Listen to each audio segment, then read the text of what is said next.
جنگوں کے انسانوں پر پڑنے والے اثرات کے مطالعے کے مطابق عام شہریوں میں ذہنی امراض سب سے نمایاں ہیں۔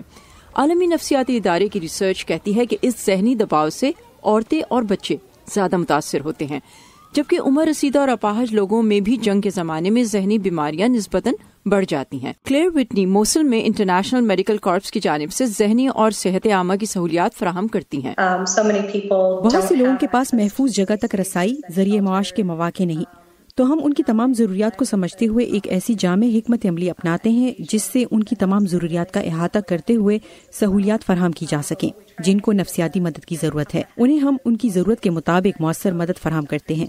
عراق کا شہر موصل 3 سال داعش کے زیر قبضہ رہنے کے دوران ایسی شدید جنگی تباہی سے گزرا جسے ماہرین دوسری جنگ عظیم میں ہونے والی تباہی سے تشبیہ دیتے ہیں۔ College Saleh UN university for policy research کے ساتھ وابستہ ہیں اور عراق پر جنگ کے اثرات کی ماہر ہیں۔ یقیناً داعش کے زمانے میں زندگی انتہائی مشکل، ہولناک، سخت اور پابند تھی۔ Non profit save the children کے ایک سروے کے مطابق اس وقت موصل میں آدھے سے زیادہ بچے ایسے ہیں جو زیادہ تر یا اکثر اداس رہتے ہیں۔ رپورٹ کے مطابق بچوں کے لیے حالات خصوصاً اس لیے بھی خراب ہیں کیونکہ زیادہ تر بچے اپنے احساسات اپنے سرپرست کو نہیں بتا پاتے۔ ان بچوں میں PTSD یعنی صدمے کے بعد ظاہر ہونے والی علامات بھی عام ہیں۔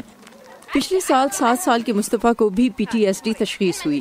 اس سے گزرنے والے دوسرے بچوں کی طرح وہ بھی ڈراونے خواب، چڑچڑے پن، ڈپریشن اور غصے جیسی کچھ علامات ظاہر کرنے لگا۔ جنگوں سے متاثرہ افراد کے لیے کیمپس کے اسکولوں میں ایسے بچوں کا دھیان آرٹ تھراپی کے ذریعے مثبت تجربات کی جانب مبذول کیا جاتا ہے۔ بچوں کو مدد فراہم کرنے کے لیے ہم صرف ایک سمت میں کام نہیں کرتے بلکہ ان کے سرپرست کو بھی ان کی کیفیت سمجھاتے ہیں تاکہ وہ انہیں تعلیم کے ساتھ ساتھ ایسے صحت مند طریقے دے سکے جن سے ان کا دھیان بٹے۔ اس وقت بھی مغربی موصل میں 3 لاکھ سے زیادہ بچے بے سر و سامانی کی زندگی گزار رہے ہیں۔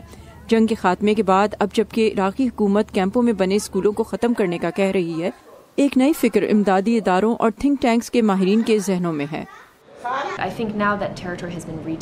اب جبکہ یہ علاقے آزاد کرائے جا چکے ہیں، ہمیں داعش سے پہلے کے موصل اور دیگر علاقوں میں اپنی ناکامیوں کو دیکھنا ہوگا تاکہ وہ غلطیاں دوبارہ نہ دہرائی جائیں۔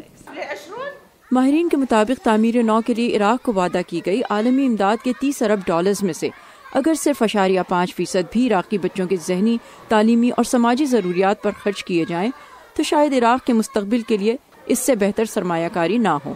صبا شاہ خان، اردو VOA، واشنگٹن۔